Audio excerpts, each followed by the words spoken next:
Isang bagsak ng ating mga balitang basketball, pwedeng umabot sa milyones at bilyon ang mawawala sa income ng Dallas Mavericks ngayong taon at sa susunod pa na mga season. Ito pa rin po ang epekto ng kanilang pagtitrade kay Luka Doncic. Marami na nga ang kumansila ng mga season ticket o yung bumili ng kabuang ticket sa isang taon.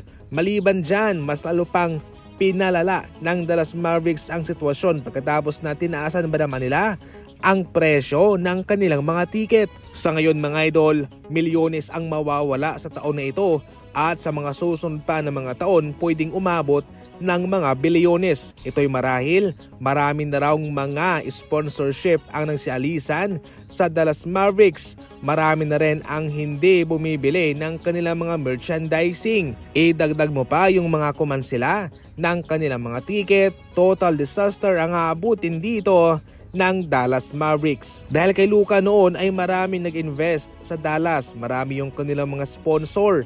Marami mga idol ang nagtitiwala kay Luka.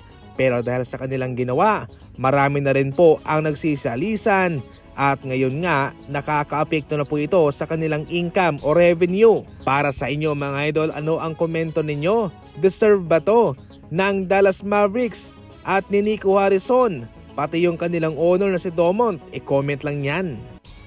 Sa ibang balita naman, nang tanungin si Kendrick Perkins na kung siya ba'y nakahanap na ng isang kupunang makakatalo ngayon sa Boston Celtics para sa kampyonato, ayon kay Kendrick Perkins, wala pa. Wala pang team ang makakatalo sa Boston. Oo, sila'y pangalawa sa Cleveland Cavaliers mga idol.